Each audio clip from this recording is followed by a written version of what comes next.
Facebook.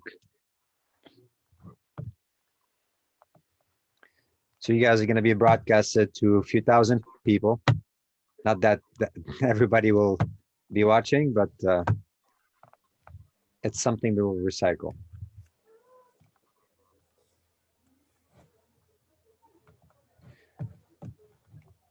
Elsa, I'm going to be making you present a host just so you can admit everybody on the call. Okay. Sure. Cool. So I think we are live right now. Yes, we are live. Nice. Okay, sharing my screen.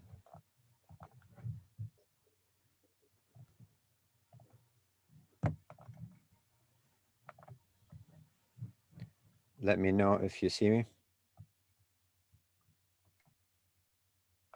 Yeah, we can see your screen.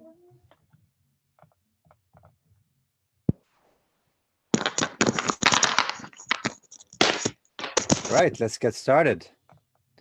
Final mic check. 1, 2, 3, 1, 2, 3. We can hear you. Perfect. Yes. All right. Welcome everybody to our monthly meetup. Really excited about today's topic. This is actually what we do every day. A lot of you on the call is doing marketing to some capacity. So I would love to hear from you in the chat. Put in just a quick comment if you are using email, and also any questions you might have. I would love to kind of get your feedback, comments. We always leave towards the end of the session some room for introductions and more questions. But during the call, let's make this interactive. I always love to hear your feedback as I'm speaking. So today we're going to be talking about email marketing benchmarks as well as future trends. We've condensed material from different sources. The first credit I would like to give is for SparkPost, one of our main partners on VBout. And for you who don't know what VBout is, we are a marketing automation stack. So if you're looking for ways to reach your clients via email, browser push, SMS, if you want to create this entire cycle of lead gen to lead nurture and retention, you can do it over VBout. Anyone here is looking for a marketing stack? Talk to us. We would love to get you on board the platform and even give you a good deal. A little bit of a background on our community. We are about 8 years in the making. This was 6 years. Elsa, I updated this actually. We are about 15,000+ members. That's outside of the VBout client base. We're actually almost double that combined. But that's only through Meetup. We've grown this from scratch almost, and we've reached a good solid community that always engages with us. They syndicate job postings, product announcements. They also, if you're looking for an opportunity, this is a great platform for you guys to use. I'm talking about meetup.com. I highly recommend you guys kind of leverage the comment section, the member section to reach out to others. Today's agenda, just a quick attendees intro. I'm going to be calling you probably by name. Just give me a quickly your name, the industry you're working in, and after that, we'll dive into the email marketing benchmark and trends. I think it's going to take probably about 30 minutes, and we'll take an open mic and questions, okay? So we'll probably be ending by 6:10 or so. All right, let's get started with general intros. I'm going to call you by name again. There's no order by importance, but I would love to maybe start with Matt. Matt, can you please tell us quickly your full name, company, and what are you working on right now?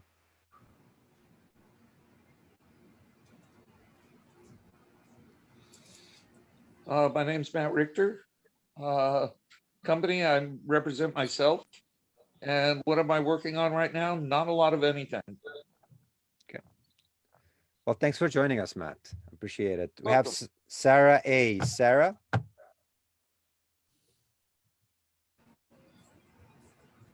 Sorry, I don't know your last name. Sarah Adams, yes. Can you hear me? Yes. Yeah, all right. My name is Sarah. I work in digital marketing. And right now I am working on client meetings. We tend to do meetings in the first 2 weeks of the month. And so we're hitting it hard right now. Awesome. What's the name of your company? eCreative Works. All right. Welcome. Thank you. We have Kevin with us. Hello, Kevin. Hi, Richard. Kevin Brady with the Digital Marketing People. We're part of the WSI World Group. And I'm actually working on a couple of prospects that I want to sell VBOUT to. Awesome. Happy to help with that. We have Patricia Price. Hello, Patricia. Hello, can you hear me? Yes. Patricia Price Consultant. I speak, train, and coach. I'm a John Maxwell team member. I work with leaders to help them know themselves, grow themselves, so they can multiply that knowledge with those they serve. Awesome. Just a quick reminder for everyone, please leave your information in the chat area of Zoom. Everybody can get access to your information if they'd love to connect with you. So this is a great chance to do that. We have another Kevin as well, who, sorry, before it was Kevin Brady, but another gentleman, Kevin. Kevin Flessner, My Hello, Town Kevin. VIP marketing agency, just working on growing the company. And we've hired some salespeople in different states now and looking at growing. And we use VBOUT with all our customers. Awesome. Welcome aboard, Kev. We have Alex L. Cool avatar, Alex. Hey guys. Hi Richard. Can you Hello. hear me? Yes, you're good. Okay, cool. So I am a professional product manager. I work in financial industry, completely newbie in the space, but found out about it from Twitter actually. And I'm trying to understand what the trends are and, you know, if there is a space to extend my skill set and possibly establish an agency. Awesome. Welcome. You came to the right place. We got some awesome content here today. We have Alim Ghaffar. Hello, Alim.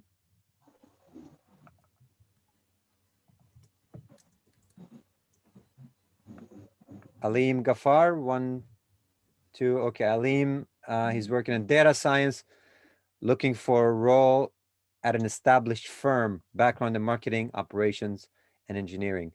He has a problem with his mic, so I did his intro for him.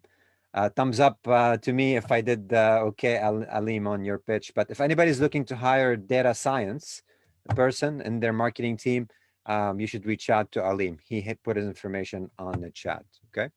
And he runs 3 meetups. Here we go. We got to get that mic going, man. Cool. We got Stefan Zampino. Hello, Stefan. Hi, how you doing? So, yep, I call myself, I'm a digital strategist with a company called Blue Orange Digital. We are essentially a consulting and development agency. So think about data transformations and things like that. What we focus on, you know, the reason I'm here is I want to learn a little bit about email marketing and, you know, just really for my own personal efforts. Perfect. Thanks for joining. Yeah. All right. I have a number here, 1-808-563. I'm not sure who that person is. No name. If Can you hear me? Yeah, you're good. Not very often I have enough bandwidth to be heard, but aloha to you, sir. Aloha. Where are you calling from? Kona, Hawaii. I'm so shocked that it's actually live. This is the first time I've ever gotten Zoom. Okay. I can hear the ocean, man. I'm getting jealous. No, it's the birds up. I'm at 4,000 feet up in the cold forest. Unbelievable. Oh, wow. Okay. Yeah, it's amazing. Lots of birds. Thank you. Yeah, just tell us about yourself a little bit and the company, and what would you like to get out of this meetup? Well, I got confused as to which one I'm dialing into. So could you give me a quick refresher on what I saw in my YouTube ad? Right. This is about email marketing trends and benchmarks. So if you're here to learn about the latest in email marketing and you want to kind of look at some of the solid numbers of what the industry is headed, this is the place to be. Yeah. Yeah, I've been checking up on a few people, and moving onward to you, sir. All right. Cool. We have Ella Awasti. Sorry for probably butchering your last name. That's okay. I'm used to that. My name is Ila Awasti, and I am with WSI. I'm a digital marketing consultant as well. I think a few of my team is here as well. What I'm working on is a little bit of everything all the time. So I have like 10, 15 different tabs open on my browser right now. But these days, yeah, email has been top of my mind and how to improve email campaigns for our clients. And also I saw that topic and that's what brought me here. Perfect. Welcome. We have Peter. Hello, Peter. Hi, Richard. Connecting in as from WSI as well as another digital marketing consultant. Yeah, email is a hot topic, and we've been talking about it within WSI for like a month now. So just adding to my knowledge and hopefully learning more about VBout as I continue to use the platform. I'm always learning something new. Cool. Welcome aboard. We have Ender Boskurt. Ender, can you hear us? Going once, Ender. All right, some of you have left their stuff in the chat. Okay, we'll skip Ender for the time being. I have Tony Coe. Hello, Tony. Okay, I'm gonna do the intro for Tony. I think he is from Huntington Beach, California. Now I hear the ocean. Actually, I don't. From HomeSmart Evergreen Realty. He put his information in the chat. I assume he sells homes or foreclosure homes or something of that, or making your home smart using some devices. And he's here to learn how he can sell his smart products to you guys. So let me know if I did well on this pitch, Tony. We got Laura Morano. Hello, Laura.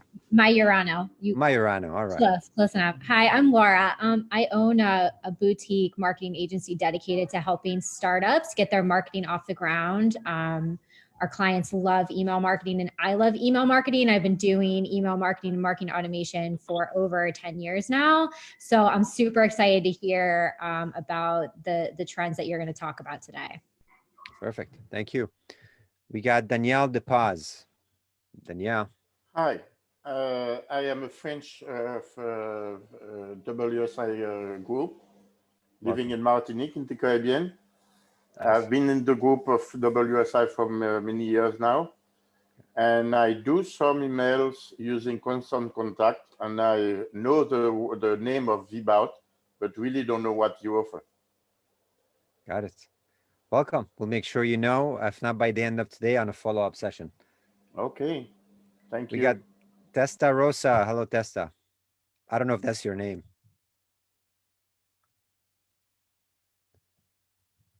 All right, Testa going once. We'll move on to Diane Burke. Hello, Diane. Yes, hi. Hi. My name is Diane Bork, and I live in Montreal. Hello to everyone. Hello to you. And I live mostly from WordPress work and being a social media trainer and strategist. And I'm a big fan of email marketing. So I'm very anxious or very curious to find out more about VBout. I've been following you for a while, and I've been loving everything that you do since I've been watching you. So I'll just sit back and watch, and thank you so much for putting this on for us. Thank you. Ciao. Thank you, Diane. Appreciate it. No problem. All right, we got Tiffany Pauling. Hello, Tiffany. Hi, I'm Tiffany. I work for eCreative Works. I think at least one of my colleagues are on the call right now. Okay. And we work for a digital marketing agency, and I just got through all of my monthly meetings. So cracking down and hoping to learn a little bit more about email marketing to serve my clients better. Perfect. Thank you for joining us. I have Ben Cummings. Hello, Ben. Hello, everyone. Yeah, my name is Ben Cummings, and I'm out of Denver, Colorado. I own a sales and marketing agency up here, and we use VBout for all of our email marketing and also managing all of our clients. And so I'm super excited to just learn more about email marketing benchmarks and trends and seeing what we can implement with our current clients and help them get better results. So looking forward to it. Thanks for having us, Rich. Thanks, Ben. I also have Lanre Habib. Did I get this right? You did. Hey, hi everybody. I think I came on this by serendipity, but I am an 8th grade math teacher, and I am trying to break into tech as an associate product manager.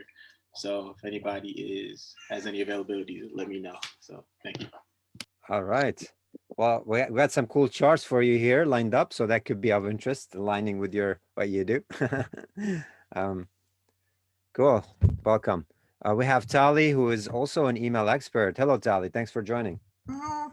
Hello. Hi, everyone. Thanks for the invitation. A lot of people that I know. My name is Tali, and I'm part of WSI family as well. And yeah, I'm have been around email for quite a few years. At the moment, actually, I'm working on my presentation that I'm presenting end of the month at Inbox Expo. So I was delaying it for for last moment. Now I'm kind of have to work on it. And I personally, we use VBout, and I'm looking, I have a couple of prospects that we possibly would be implementing VBout as well. So thank you for the invitation, Rich and Elsa. Thank you. Thanks for joining us. I have also, sorry, Samsung A10. Love the name here. I'm not sure who you are, but if you know who I'm referencing to, please go ahead. Samsung A10. Okay, going once, going twice. Anybody has a Samsung device logging in from? All right, moving on to Michelle Kang. Hello, Michelle. Hi, I'm a UI UX designer in JP Morgan. So I've been working on a lot of different email creation. Okay. So for New York Life Insurance and HP. So I just want to hear like how the trend goes. That's the reason why here. I'm gonna leave my contact. So let me know if you have any anyone interested in working with me. Yep. Perfect. Working with you on UI UX. Correct. You got it. All right. Here we go. All right, we got Jorge Carlos, I believe Rodriguez. Sorry, it's cut off. Yes, Jorge Carlos Rodriguez. I am CEO of the Flevo Service LLC. I try to learn a little bit more about the Vivo technology because I need to use it. Now I want to try to learn a little bit more. You got cut off, Jorge, but welcome. I got Brian Voigt. Hello, Brian. Hi guys, how are y'all doing? My name's Brian. I'm a senior digital marketing specialist with eCreative. I work in all facets of digital marketing right now, but I'm leaning more into the SEO side and the paid search side currently. Welcome. Thanks for joining. We have Andrew Hofink.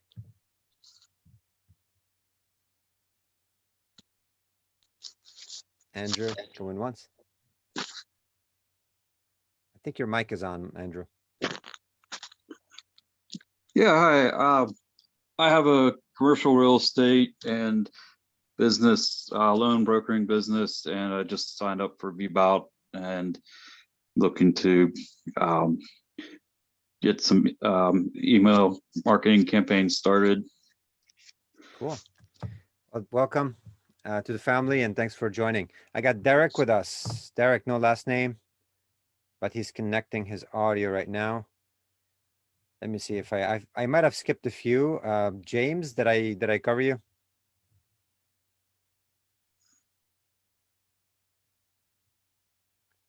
Okay, James, I might have covered him. All right, let's move on to the team. If I missed anybody, please let us know. I got with us Elsa. Hello, Elsa. Hello, everyone. So this is Elsa. I'm the Meetup host, and I'm sure that I spammed your inboxes the last month. I'm very happy that you are with us, and I'm working with VBout for 2.5 years now. And I have my own agency. I hire people to work remotely from Lebanon and the Middle East to USA. So I'm very happy to have you guys with us. Oh, thank you, George. George, who helps with a lot with these presentations and data that you're looking at. Sure, sure, it's my pleasure. So hello guys, my name is George Fallah. I'm the marketing manager at VBout. Richard, I would like to inform you as well that it's been a year that we've doing these monthly, these monthly meetups online. So how time flies, but what I'm really happy for is that the pandemic, despite all the disadvantages, it's connecting us worldwide. So exactly, and me and George, we were never able to watch these meetups. We used to prepare and organize them and never been there. These used to be physical meetups. Just a quick background for everyone. So we used to meet in New York once a month. We used to have a community. We should get pizzas, drinks, and we used to have just a face-to-face interaction. But that was obviously limited to the geography. Now we have expanded. Thank you, George. I have Jacinthe with us. Hi everyone, my name is Jacinthe Frangi and I'm the onboarding and training manager at VBout. Yeah, nice to meet everybody. Thank you.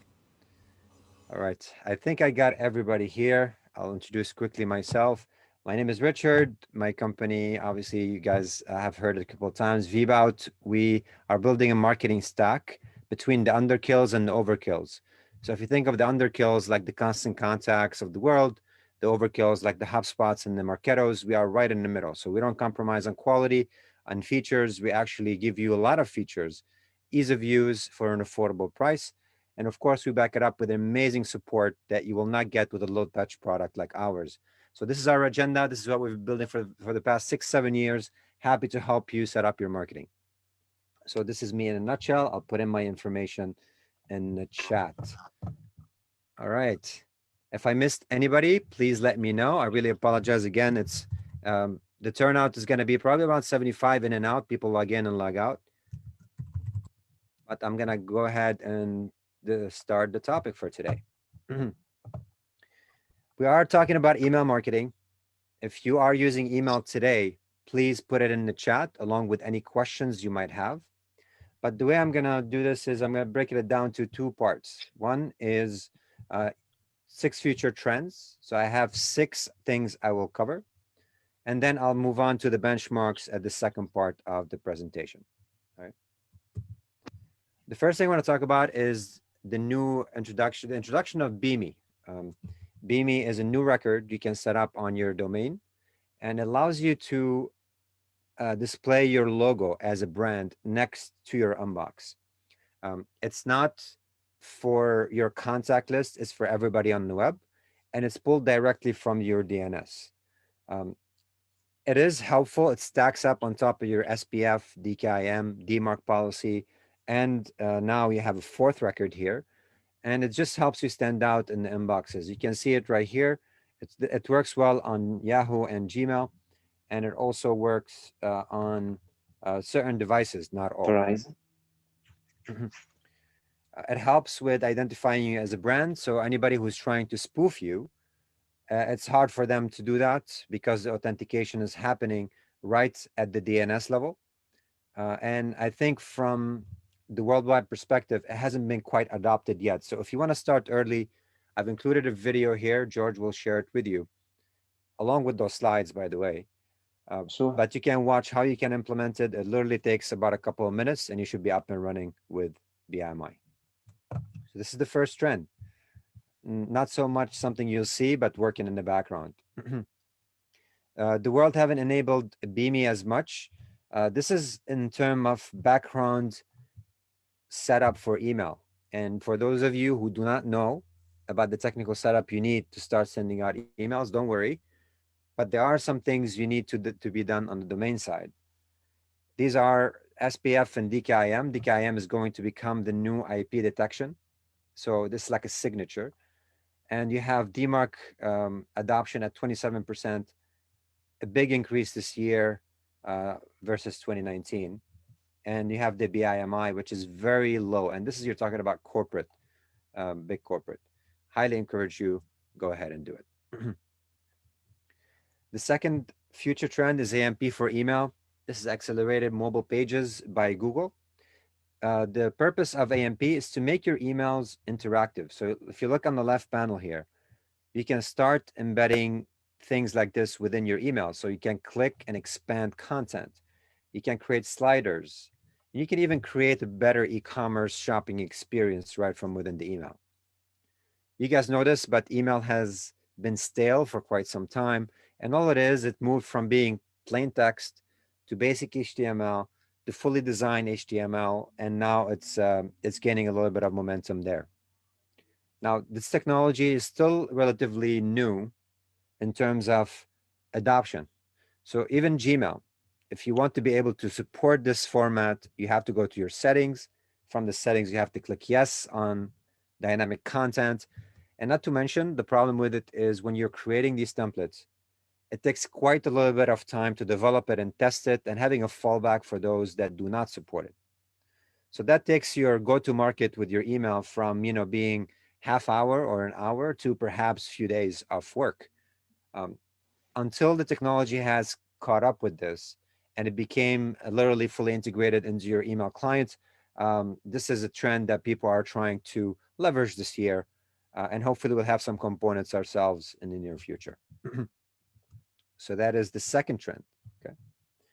And again, guys, I advise you to put in any questions you want in the chat. I want to keep this an interactive session. A lot of data, a lot of things, but would love to hear from you as I'm going through this. Yes, eventually we will. On the new rollout for our builder, we're going to have one component, which is not going to be AMP. It's going to be more CSS, but it's going to allow you to do carousel within the email. Okay, that's probably might be sometime between this month and next month. All right, more emphasis on privacy. You guys know this already. It's getting tighter out there. Obviously, you know, the GDPR, CCPA, the California Privacy Act. New York is launching a new one. Virginia is on the cusp of also releasing a new privacy law. And with privacy comes responsibility. How are you handling the data? Who are you emailing?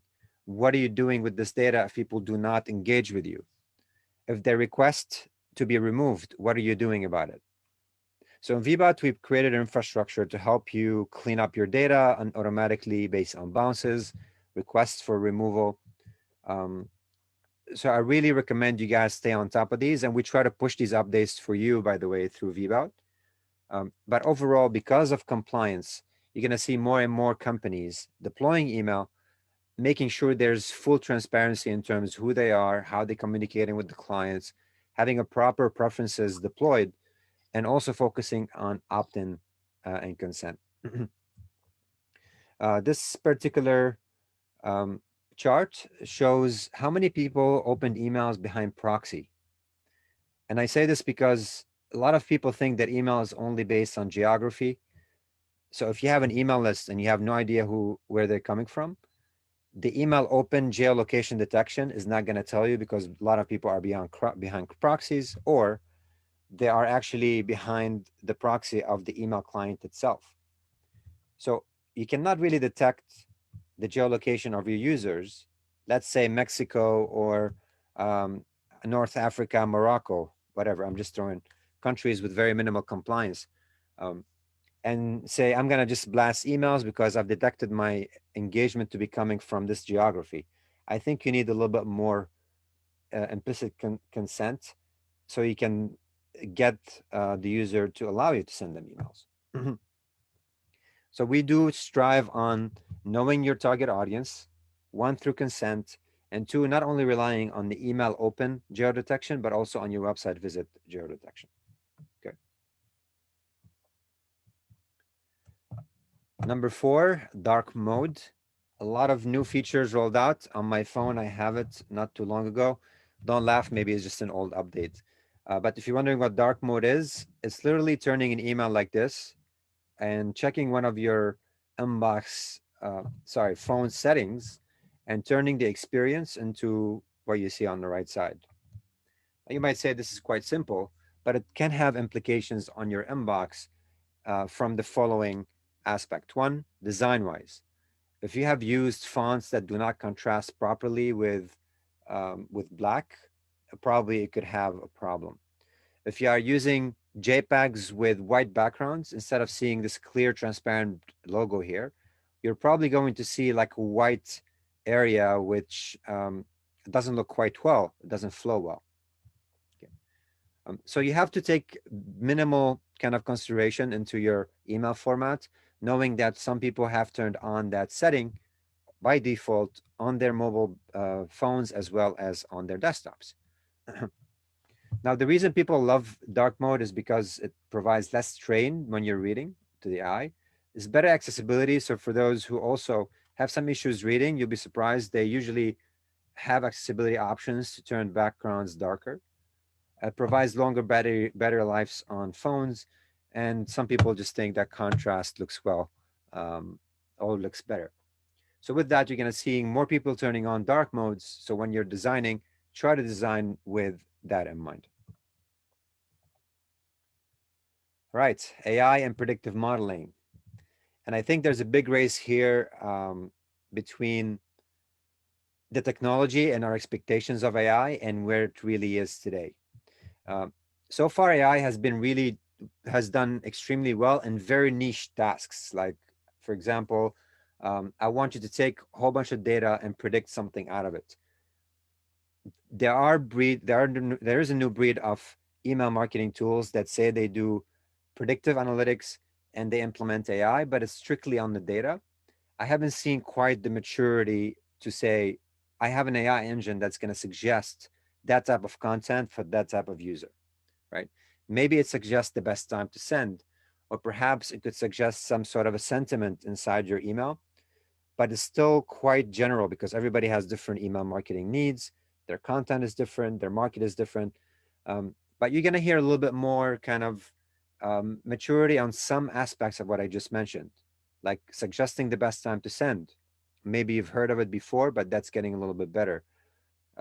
Maybe sentiment of putting positive images or no images in your email based on a bigger set of data. And the good news is that internally in Viva, we're testing some big data modeling. So we can take this by the end of the year and perhaps show it in terms of suggestions to you guys when you're using your emails. Again, it's one of the trends for the year in terms of implementing AI and predictive modeling on the data.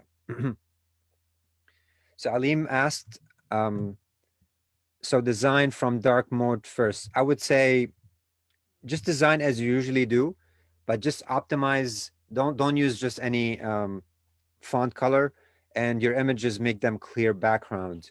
I think that should cover you in the beginning. Okay. And yes, Peter, we're gonna have the ability for you to switch background colors so you can see how the email would interact with the background. Maybe not the same way that the phone would treat it, but close enough so you can work with it. Right. So far, so good. All right. The sixth trend, you're going to see more and more plain text emails. These are emails that look like this. This is just a sample, but you don't have to design a full-on, email that has all the bells and whistles. Emails are becoming a little bit more direct to the CTA, to the topic, and even bigger brands are trying to kind of narrow down their newsletter process. And I want to kind of differentiate the email experience from being just one-to-one communication, which can easily take this shape, very basic. It looks like it's going out from your inbox, versus the newsletter format that's fully designed with your brand and is delivering updates to your customers via, a design process. I do recommend you guys test between sending emails that look like this versus emails that are fully designed. but overall, more and more companies are adopting the basic HTML format. We call it in VBOT the naked HTML. And by the way, these emails are fully, you can personalize them by including people's names, people's company data, everything that you do on a regular blast, e-blast, you can do it right within the one-to-one naked HTML. All right, these are the 6 main trends. I can go on. There are probably a lot more to be discussed. If anyone would like to add to this, I'm happy to kind of just introduce it here. Just put it in the chat and I will syndicate it to the masses. All right. Let's talk about benchmark data. Inspired a lot by our partners, SparkPost. So I'm gonna cover 5 main, I would say, groups of charts that's gonna be relevant to you guys. First is going to be the email post-COVID. So this is some data benchmarks on, you can see the blue line right here versus the red line. The blue line is the open rates versus the inbox deliverability. Most of it overall, okay, this is an aggregate across industry. It has gone up in deliverability and gone up in terms of open rates. Okay, I have more details on that, but this is just an average panel placement and panel open.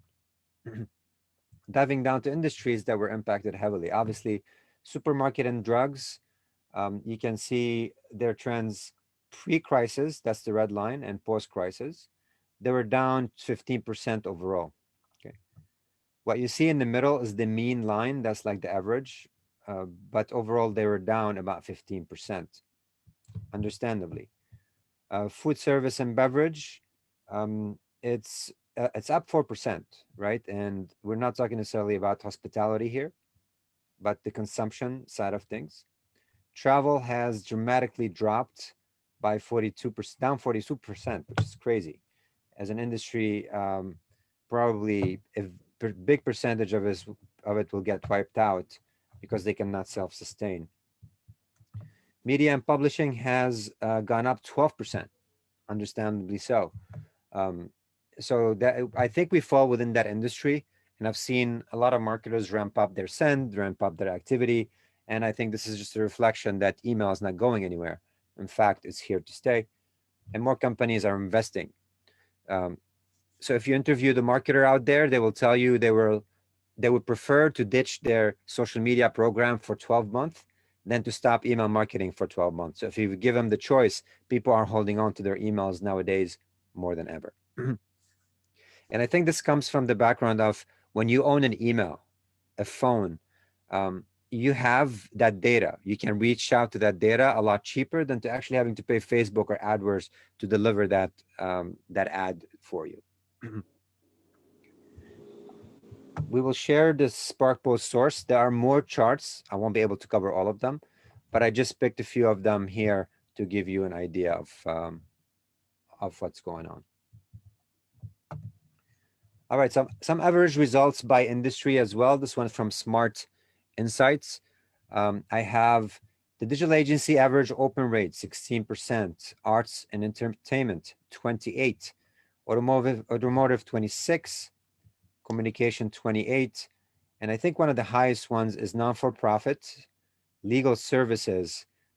I would actually obviously look at this depending because they harvest their own client base.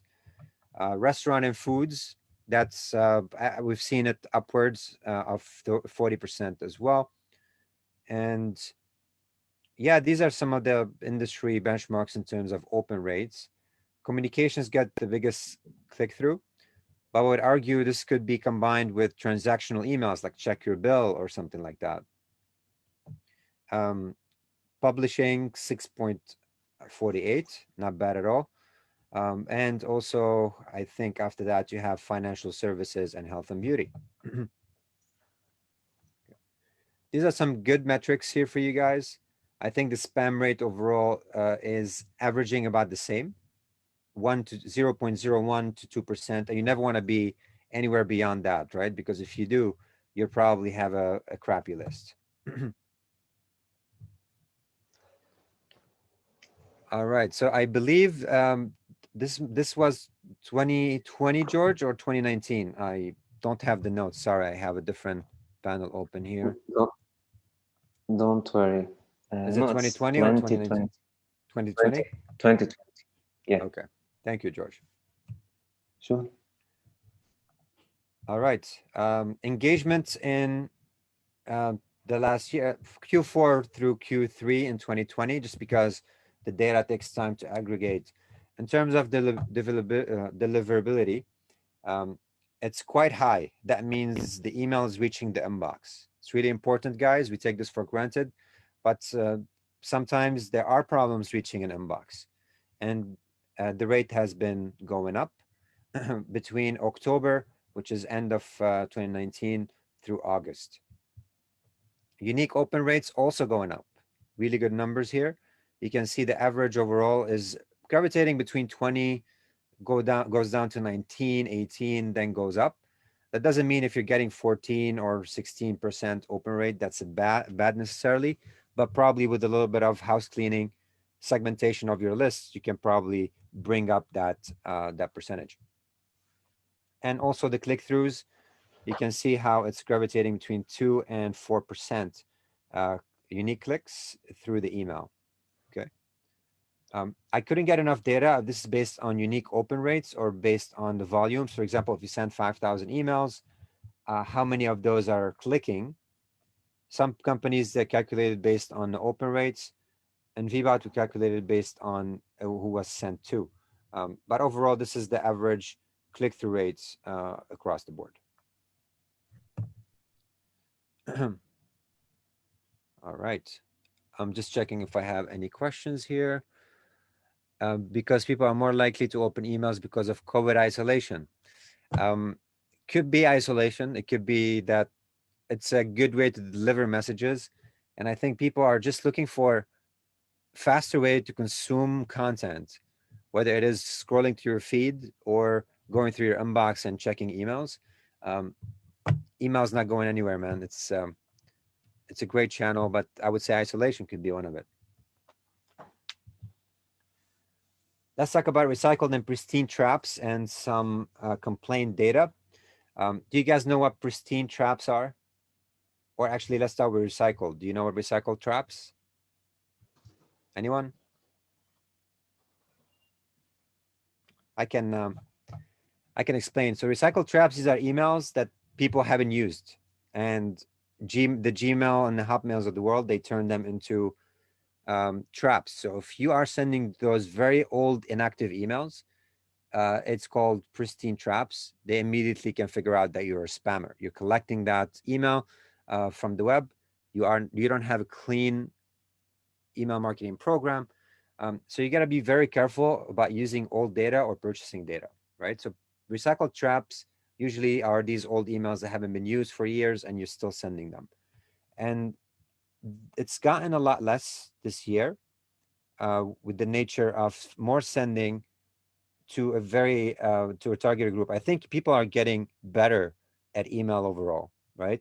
So the rates of recycled traps reports have dropped down. Okay, between it looks like a small number, but overall this amounts to probably hundreds of millions. Pristine traps, these are emails that were created for the sole purpose of being found by scrapers, or I would say just not opt-ins. So if you end up buying this from a list or you're scraping it from the web and emailing them, you're immediately blacklisted, right? Because security companies do this. They pay a lot of money for creating pristine traps. So you have to be careful. And that's really the problem with purchasing lists. You're most likely going to have a few of these in that bucket that you've purchased. Now, the complaint rate has gone up. And I would say that's probably because people are figuring stuff out, and some of them have gone aggressive. I've seen more companies export data from LinkedIn and they start blasting their contacts, connections, or just, recycling through old data, exporting their own contacts that's probably 5-10 years old. and they're sending them emails and people don't know who they are at that point. So you have to be very careful there. Complaints have gone up. And the last thing you want to do is have a high level of complaint on your inbox. That immediately translates to potentially downgrading your reputation, which could also end up in spam.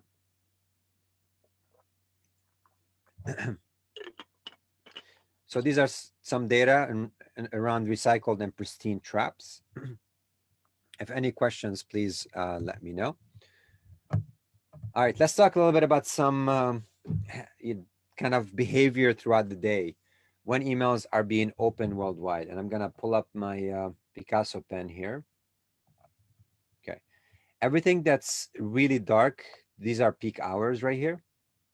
Okay, here as well, just didn't include it. So you're thinking hours of the day, and this is worldwide average, Monday through Sunday. You can see how in the AM you have the least, at least before 6 and 7. And in the evening after 7, also it starts to dip. So this is the hot time to send out emails. Not a lot of people sending on Sunday, which honestly, I recommend you guys utilizing or trying Sunday for your email campaign. Nothing to lose. And some people would argue, I'm a B2B, nobody opens emails on Sundays. I'll go back to Alim's point. It could be isolation and people are still opening emails on Sunday. So this is worldwide. I want to dive now into just a little bit more by country metric, because it's going to get really interesting. Yeah. All right, so what do we have here? We got, this is United States, mobile versus desktop. Obviously, you can tell behavior on desktop is always more, but there's a big chunk of people, actually on mobile, sorry, mobile getting more opens versus desktop. And that's quite interesting. So that's throughout the day between, I would say 8 is where it starts to peak, all the way to about 3 or 4 o'clock. Okay.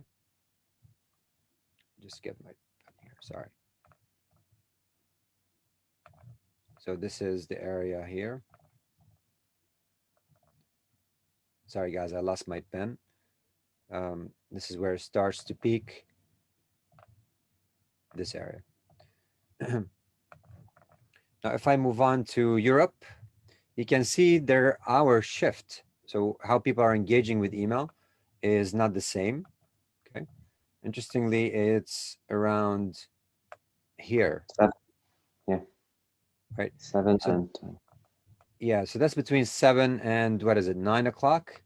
9 and 10. 9 and 10. Okay. And finally, if I go to the Asia market, it even gets more interesting. And I'm wondering if any of you can tell me why this is happening in this this way.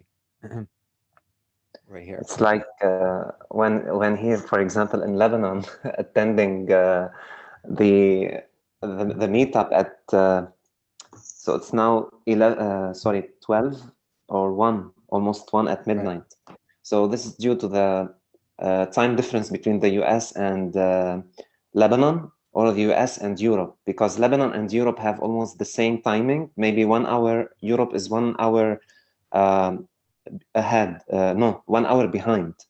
So these countries, as they work with US, so their most active hours are between 8 and 10 p.m. Everybody just follows the US trends. That's really what it is. We set the tone for when emails are sent, when emails are open, engagement. Not that I don't think internally they have their own trends, of course. But there's a lot of activity that people are actually waiting for that takes place US hours, which is quite interesting. And that also tells you that emails are not necessarily going out according to time base of the user, time zone, I apologize.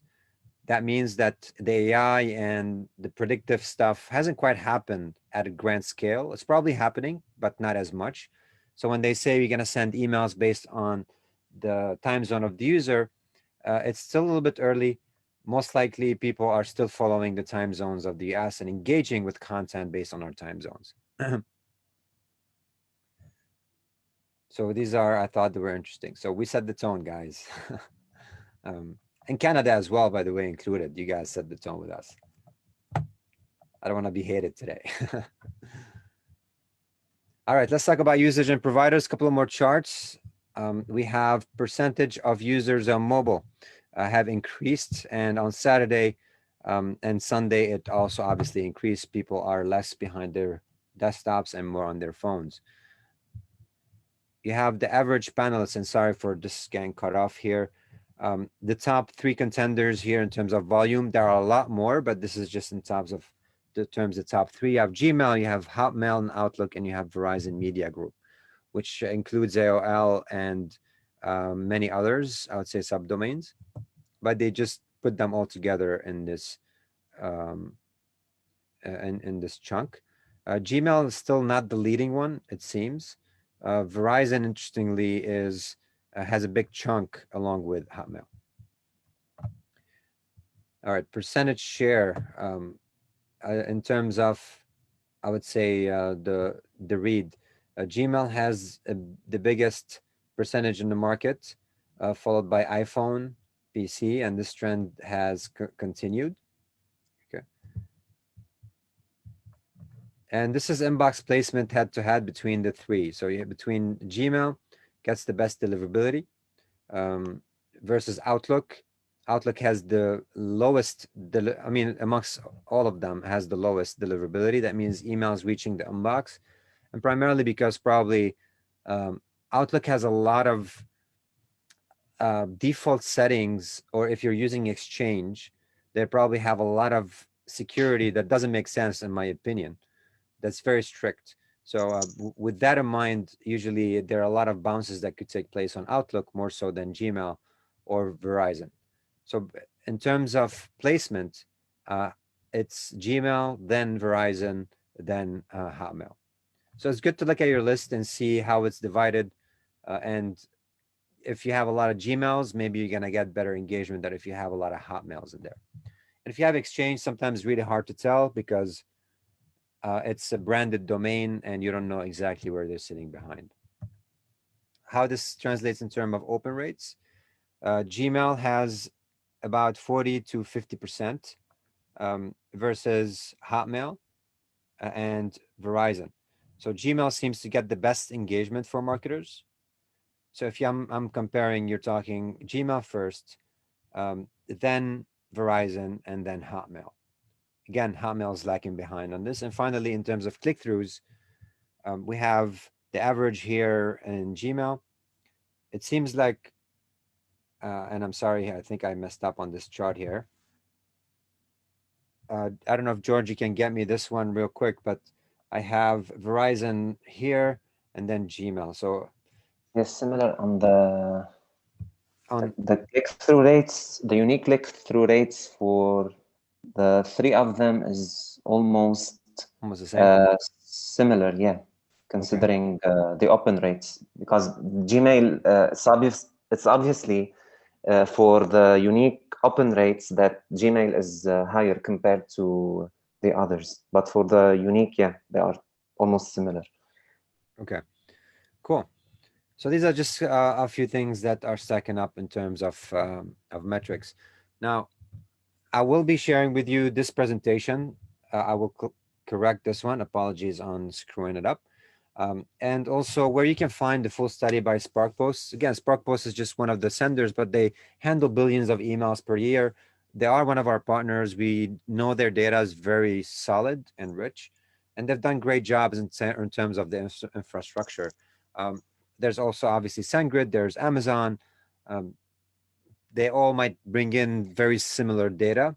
I've cross-compared a few, but overall, like this sets the tone in terms of, you know, what time to send, what is the DNA of your list, where are they located, what industry are you targeting, because open rates have changed last year based on that. Are you only deploying email, or are you deploying other technology like SMS or web push? Are you doing retargeting? So it's quite a challenge for everybody to stay on top of their game when it comes to email. And this is why we recommend working with an expert, a digital agency who kind of understand the stuff in depth.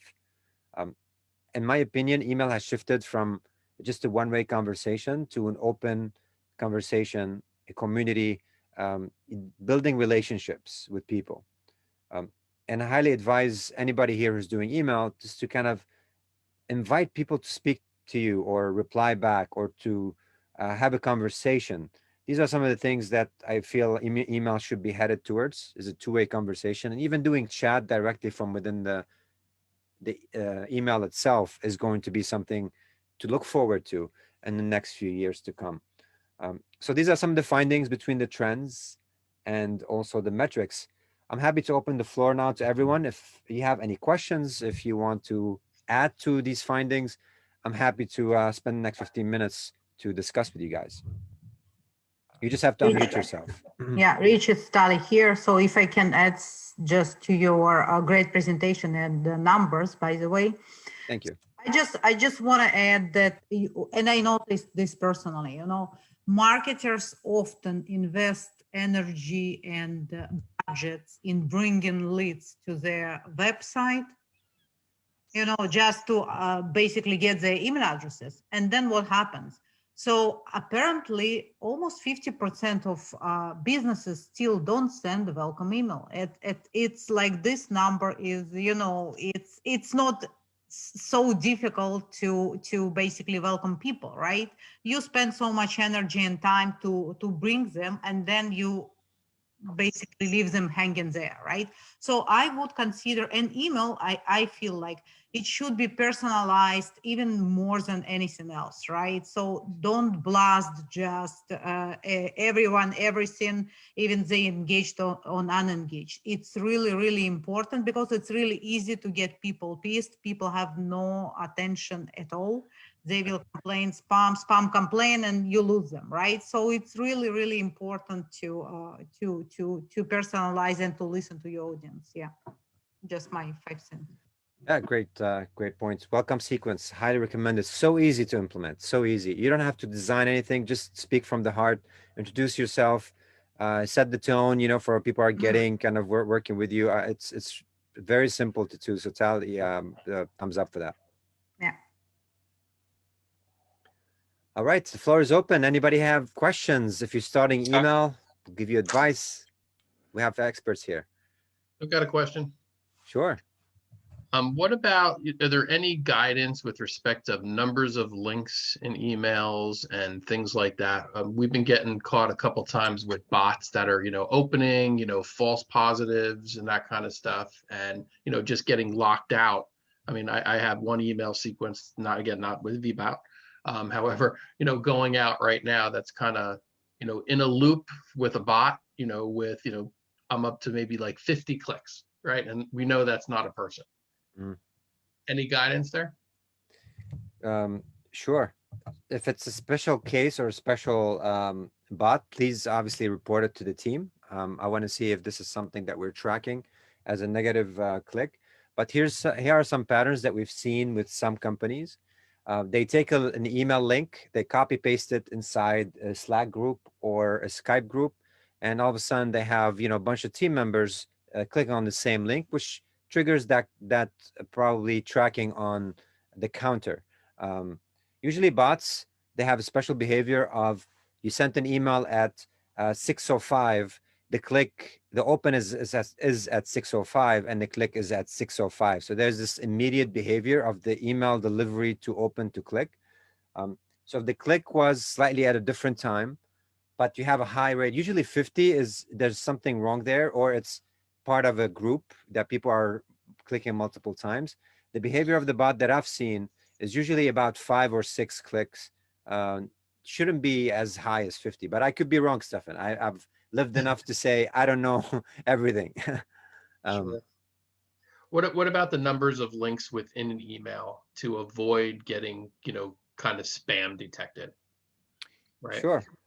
I wouldn't say there's necessarily a limit. If you are following the morning brew, they have a full-on email which literally includes at least about 20 links, and that's just the format, and they have one of the best deliverability on the market. I would say it depends what you're working with. I like the rule of one, meaning having your landing pages have one purpose, your email have one main CTA. Anything beyond that will always split the percentage of click-throughs amongst other things. And people don't want to be given choices. They do, but when you do that, you actually give them more effort to decide. So subconsciously, they don't want it. I would say use the rule of one. And you can have hierarchy if you're using more. So you have the main CTA and a secondary CTA for those who actually dig in beyond the main CTA. Now, if you tell me you are sending a monthly condensed newsletter of everything you've discussed on your blog for the month, then obviously you need more than one. Does it make sense? So it's all about the intent here. Yep. Can I dominate with another question? Yeah, please. I'm sure others are benefiting from this. What about, did you, and maybe I missed it, or have you done any statistics with respects of opens and success rates with threaded versus non-threading of different types of email sequences? And you know what I mean by that? Yeah, it's on our end at least, it's such a small percentage that statistically speaking is not too significant. People are able to kind of read through some of this. If you're talking about the email that goes out initially and has nobody opens, and then you send a follow-up and it has re ... on it as a trick. Yeah, I don't have a significant data to back it up, to be honest. Right. If it's a relevant conversation, and there are a bunch of resources online you can follow, depending on the ticket size you're selling, you can expect 8 to 12 email touch points before someone starts to get engaged. And these emails could be very good. They have to be very good emails. So for me, I think you have to create an offer that's so good that following up with 12 email sequences is so compelling that people might end up engaging by the 8th or 9th email. But on average now, you're gonna at least expect 8 to 12 touch points. Don't get discouraged when people are not opening your 4th email. Yeah. But don't be too pushy as well, right? You don't want to be sending 12 emails in 1 week. Then that become too obnoxious. No, understood. Thank you very much. I appreciate you entertaining the questions. Yeah, no problem. And I did this with a client who actually wanted to set the frequency of the email. And they said, I want my customers to decide. So he crafted an email, 2 sequences, the same exact content, but one of them is spacing them out 5 days in between, so once a week. And one of them is doing daily. And he sent the first email saying, hey, John, thank you for signing up to my course. Would you like to get my content daily or weekly? And just by clicking that email, we can fire out an automation and retire them from the daily one. You know what I mean? So we have that automation logic set up to let the client or the user decide when they want to engage with it. Great. So you can do that actually with VBOW? Yeah, absolutely. Very basic. Beautiful. Thank you. Pleasure. All right. More questions? Email conversations, questions. Is everybody doing their email program right? Perfect. Happy with the results? Richard, I had a question to follow up on that dark mode. So trying to personalize my email, I have my signature as a signature image. Okay. But the problem is I built it with a transparent background and the signature is in black ink. So when you show up on dark mode, you can't really see it. So I was hoping that VBOT would potentially implement something that could say, oh, if dark mode, display this image, else display this one. It's a good suggestion. I would say if you're doing any copy over clear background, you have to be careful with. You can make it white, right? It doesn't have to be transparent. Just make a nice little edge around it, or the corners should be a little bit rounded with a little bit of style. So this way, yeah, although it's gonna be about that. Yeah. But then it looks weird because it's like it's this block of white text, a white background with your signature on it, but everything else is black. So Right. that was my only thought, but it fixes the problem. I agree. Maybe you can do it just plain text, and obviously your image can be transparent. That probably will look good if you have your image and in like a round avatar, and the text signature. I think that will look really good. We can help you with that. The team is pretty good with creating signatures if you need help with it. Oh, this is like an image of my actual signature that I've seen people do. You're getting too lazy, man. You're getting too lazy. You gotta make it HTML. How do you make? Oh, I'm using like a font that's a handwritten font. Ah, okay. Is that what you're saying? Oh, I was trying to understand. Well, no, if it's a signature and your font, with something that email does not support, then obviously now I understand why you did it this way. Yeah. Hey, do it over black background and make it rounded enough so within the email, if it's white, it still look good. So reverse the logic. Yeah, well, I'm just seeing that. I mean, it is some emails systems are, I think, figuring out to detect black background and implement like CSS to do something different. Right. Yeah, you can just doing research on this.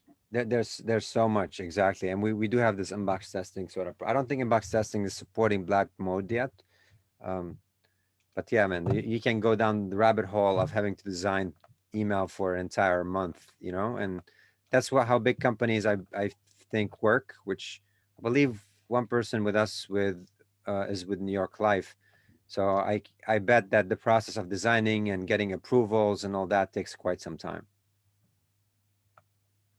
I don't know if with New York Life or MetLife, or I'm sorry for missing that. All right. Anybody else have questions? We still have a few minutes. So, Richard, it's Alex. If I wanted to learn about the industry and how to get started, where would you recommend me start? Sure. When you say industry, you're talking about email marketing? Correct. Okay. As an agency or as doing it for your business? No, as an agent. Wow. Okay. I can immediately recommend you taking our course. We have a course which is a lead generation and marketing automation masterclass.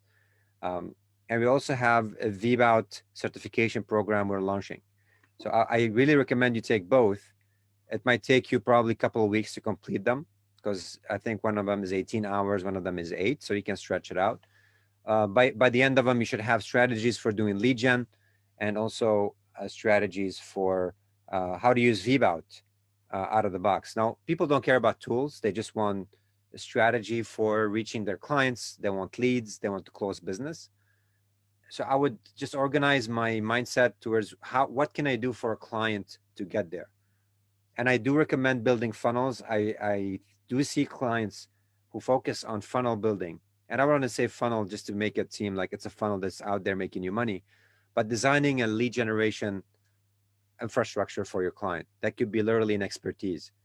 And you can say, all right, what I'm going to do is I'm going to craft an offer for you that includes presentation. It includes, I don't know, a gift card for people filling out some surveys. It could be a mortgage calculator. Again, depends on the industry you're targeting. And then from there, once they sign up, I'm going to take them through this onboarding sequence. I'm going to send them more details about what you do. I'm going to craft the content for you. And people are willing to pay if this is going to generate results, which most of the time it does. This is what I recommend doing, Alex, to do that lead generation infrastructure for clients. Big money to be made there. Thank you. I'll take a look. I assume this is only on your website. Yes, George, if you're with me, can you please put in, we have a link to academy.vbout.com. Have it, I will. Yep. And happy to share with you the code for the course. It's $3,000 course, but I usually, for our network, we provide it for, we can help you with it. Okay. Okay. Thank you. Perfect. By the way, guys, I think the marketers who understand technology and understand strategy are going to be the next hot thing after the back-end developer. So keep I think knowing both is a big advantage in the next few years.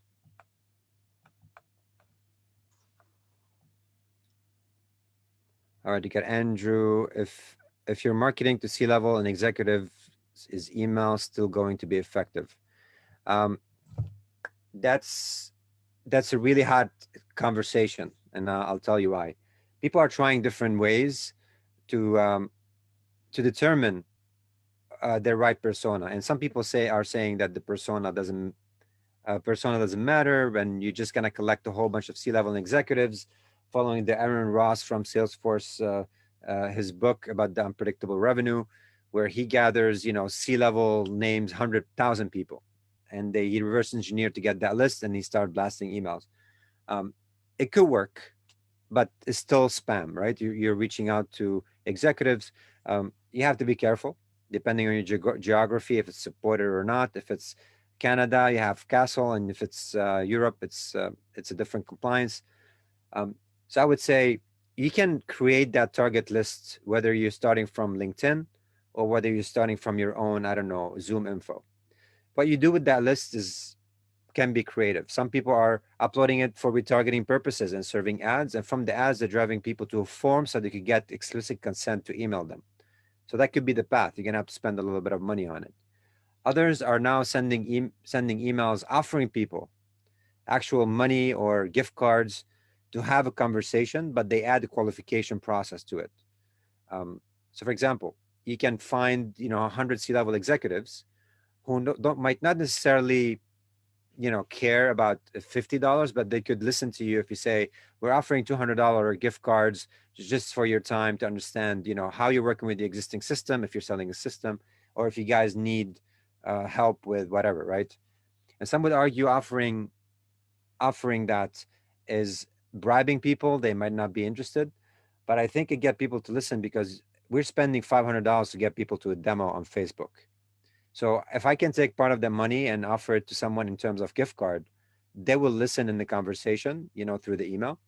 And there has to be some qualifications. So before the demo takes place, you need to say, okay, how many employees you have, or are you using this? And if you determine there's no fit, there's no need you can disqualify that person. And on top of it, you can use some firmographic and enrichment details from like Clearbit, Zoom Info, although I'm not a big fan of Zoom, or even Apollo or other tools to kind of understand what technology they use, the size of the company, how many people on the marketing team, so you can upsell them on seats if you have a product that's sold by seat size, so you can do a little deeper qualification there. Is this Richard, helpful, Andrew? Yeah. I'm sorry. I see another question here. Do you have a process in how to clean up emails lists before have been downloaded into the VBOT system? Yeah, so Kevin, if you're exporting from another platform, we always want the email of the bad emails, those who bounced, unsubscribed. Let's get them loaded into a suppression list so we don't want to email them in the future. If you're working with a very old list that hasn't been emailed for a while, there are some tools out there which you pay a little bit of money for, like Zero Bounce or Never Bounce. Not to say that they are the most accurate, but you can run the list through them first. They might probably eliminate about 5% to 10% of the bad data if it's really old. And then the first send you do on VBOT, you use chunk sending, so you send very small bulks. And if you notice that there's a bad pattern there, where you're getting 10% bounces and 5% bounces, you might want to pause it and run it through a different provider. Yeah. And this reminds me actually of what we're doing at VBOT as well. We have an automation that removes automatically every bounce or hard bounce and add them to a suppression list. Right. We do some of this stuff as well, just automatic in the background, where you don't have to set up automation for it. The system usually listens to hard bounces one way and soft bounces another, and then we automatically suppress them if they continue soft bouncing. Yeah, there are different ways you can do. Rich, quick question on the when it automatically, or you're saying in the background it's automatically moving it. Does it take it from the one list that it was on and then moves it to a suppression list, or how does that work exactly? It keeps them on the original list. It doesn't remove them, but it changes their status to bounced, and if it's status bounce, it doesn't email them. That's just like almost like flag. But they become part of a suppression list, and we usually maintain a global database of bad emails that's always growing, and these are emails that do not exist anymore, right? If we know the email is not there, we usually suppress it globally. Awesome. Thank you. Pleasure. All right. Do you have any advice for companies that have generated many contacts segment over multiple years of email programs and need to cut them back? All right, Sarah. If you have a lot of lists, I would certainly look to condense as much as possible into unique lists. And if these are explicit, I mean, people literally gave you permission to email them, you can re-kick the campaign by sending another welcome email saying, hello, it's been a while. I would love to, we're kicking in our program. We're going to be condensing, or we're going to be sending this type of content moving forward. If you feel this is of value to you, click here. And by clicking, they consent to you again, right? That could be another way of doing it if you want to be very strict about it. But I certainly recommend condensing them into smaller amount of lists, getting the clean data there, because if you have people who left companies and their email doesn't exist, their email does not exist, or outdated information like their role in the company, or somebody who got married and they changed their last name. I mean, these are a few small things that when you personalize it make an impact. So I do recommend condensing it, cleaning up the data. If it's a small list, you can literally pay somebody on Fiverr or other places to help you clean up the data, going to their to their LinkedIn pages and trying to scrape that data. But if it's very large, that could cost you a little bit more. And then run them through a never bounce or zero bounce just to take off any of the bad information, and then importing them into the system. Is this helpful?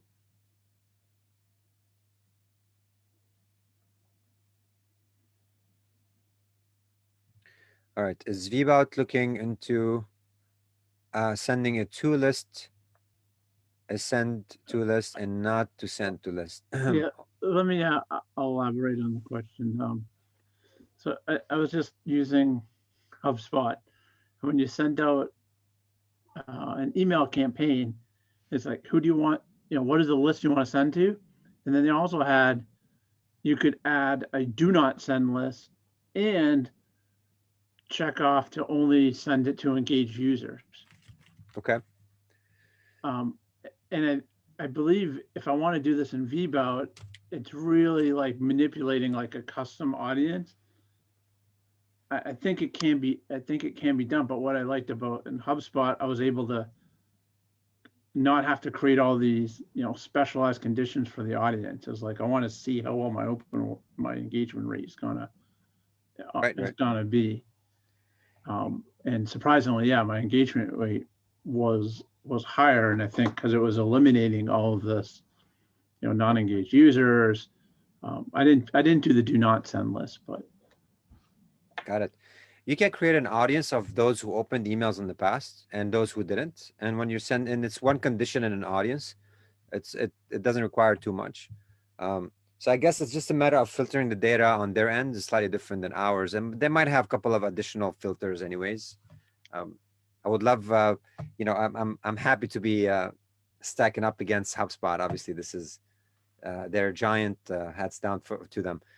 But it's a matter of choosing the filter. It could be one filter of people who opened versus people who didn't, and you can sort of gather that audience over time.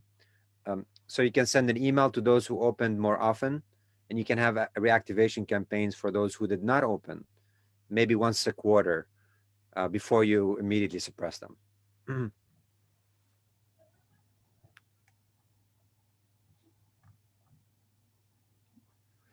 Right. Any other questions? I'm loving this. You guys are an awesome bunch. I don't think VBout can do like the last 3 campaigns or something like that. You have to explicitly choose the campaign, correct? You can choose the campaign, or you can leave this empty. We do have an engagement option as well, which is the last engaged date, but we are rolling out a new filter, which is going to be the last engagement date between this date and this date, which is last email engagement. Sorry, email specific. Oh, okay. Yeah, that would be nice. Right. We do have an engagement, which if somebody comes into your site, it updates. If somebody opens an SMS, it updates. Email, it updates. So it's a general engagement across your entire ecosystem. But that's not a reflection of their email performance directly. But yeah, that's a good point, Peter. Awesome. Everyone is good. Anyone want to add anything? Questions? Again, happy to stay here for as long as you guys want.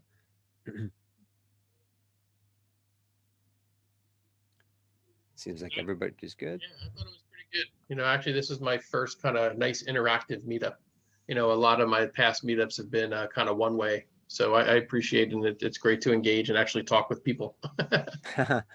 Yeah, thanks. Appreciate it, Stephen. We're trying to humanize it, although none of you has worked their camera except a couple. So I feel like I'm the only alien here, but thanks for coming in, participating. And I like the background. You got a lot of books going on. I'm a big reader. Not. Thank you guys for joining. And by the way, next month we have an interesting topic about building landing pages in 2021, the best practices, personalization, retargeting, how to build forms, and web push activation. Right, Richard? That's the topic that you're gonna cover, right? Yeah, I believe so. Yeah. Okay. A lot of good Can content. Awesome. Looking forward to it. Can you repost the chat content to the Meetup page? I don't know whether anyone wants to be honest. People sort of posting their email addresses, so perhaps everyone can volunteer if they want to. Yeah, absolutely.